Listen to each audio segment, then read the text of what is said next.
to present is around how to address poor performers or poor performance. So another reason the relationships break down on teams is due to a lack of addressing poor performance. It may seem like to build winning relationships, we've always got to be rah and, ready to roll and positive, and that view of how it actually works does the opposite. Winning teams address poor performance and poor performers in themselves or others quickly. You think about a sports team. If you're not running the play on the field, every time that we ask for this play to be run, the sports team doesn't wait 10 games to say, what are you doing? You got your head in your butt. They're going to wake you up quick, right? So great teams and high performance teams do not shy away from where things are lacking. And if you do that, you'll have a bunch of mediocre people. Your great performers will leave because they're not going to carry the weight, and they want to go somewhere where people are going to be straight and authentic about what's needed. So how to address this?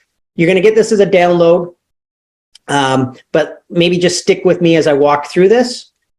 So you have poor performers. So first of all, there's really two questions I'm going to ask guys and gals is, number one, are you trained? And number two, are you clear on my expectations?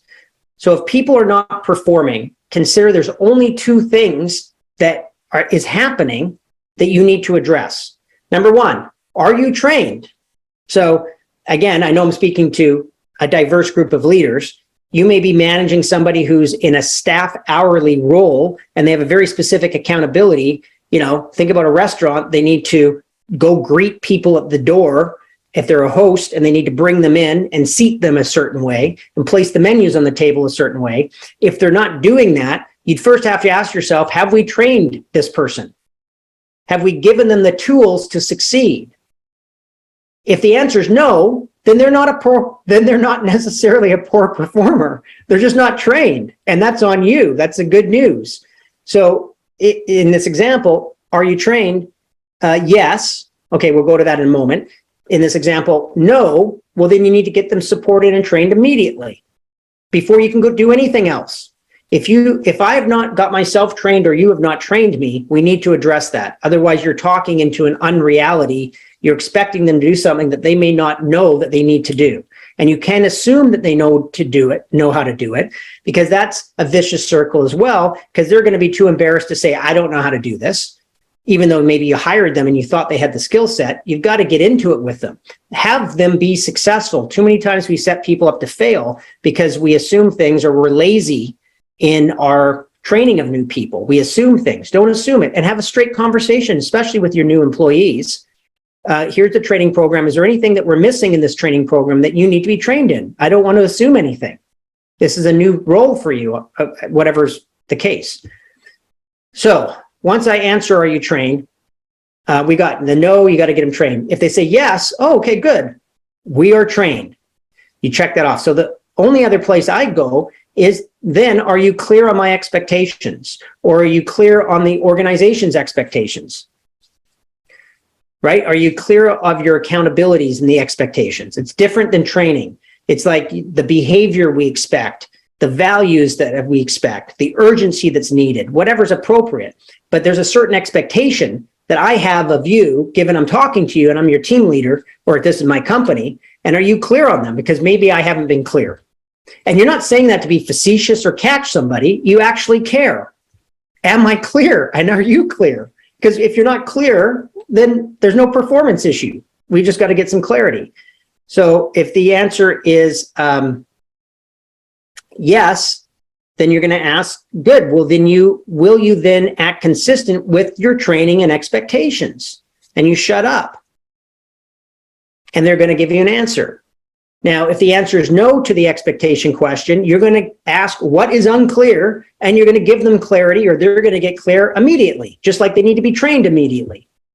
But once they're clear, once they're trained, then your only question to them will be, will you act with consistency with your training and expectations? If they say yes, great. Then we don't need to talk again. I mean, obviously, you're probably addressing some breakdown in performance. So you say, okay, good, then I can expect this to not happen again. and we'll manage that over time, and we're expecting the best of each other, of course.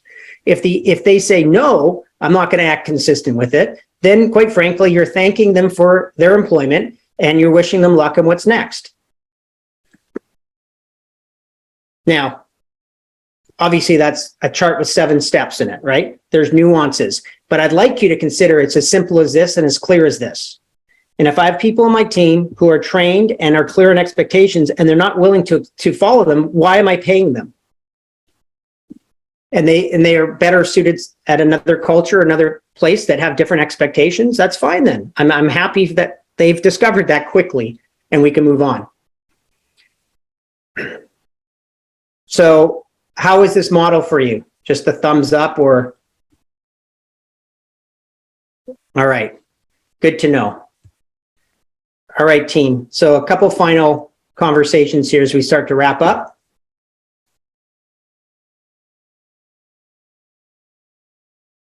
Final tips and takeaways. Building winning relationships in your team takes commitment. It begins with what you say is important. Do you want to be right, or do you want lasting, meaningful success? Do you see relationships as competition with limited resources to fight for? Or do you see relationships as a way to build abundance for everyone? Remember, your relationships are a mirror of you. If you want it, look to see where you can be at first. If you want trust, you got to bring it. If you want communication, you got to bring it. If you want commitment, you got to bring it. Just the way it works. So action items. You can download the Relationship Built to Last checklist and how to address poor performers and the relationship success map. And then I invite you to renew your commitment for building winning relationships and team results. And another exercise you can do is you can do a relationship inventory where you actually take out a piece of paper and write down all the relationships that are important to you in your business and see where you can go to work. You know, see where perhaps you've done some of those, where you've participated in some behavior that doesn't build and foster great relationships. And just notice that for yourself. You don't necessarily have to do anything with it. Just notice it. And you can start to see, oh yeah, that's where it's impacted that relationship. I have been competitive with that person. I've been more committed to, you know, being right with that person. I can see that, how that's impacted that. And then my invitation is just start demonstrating the behavior and bringing the pillars of the habits to those relationships. You don't have to go back and confess a bunch of stuff or do all that. Just start cutting it out, what doesn't work. And you'll see quickly the results start to show up inside the whole vision of a winning team and winning relationships. All right, everyone. So as always, I appreciate your time, your commitment. I love being able to put together in this kind of format and content, leadership practices and business practices. And of course, I wouldn't be able to have the fun that I do in presenting this if you weren't here inside your commitment and ongoing mastery. So thank you for that. And if you're new to the Leadership Academy, I invite you to become a member. So becoming a member gives you access to all the content that I and the team produce over time. And you also get resources inside the members portal for everything to support you in your leadership journey. So you can always find that at chadgibson.com. And until next time, here's to your success.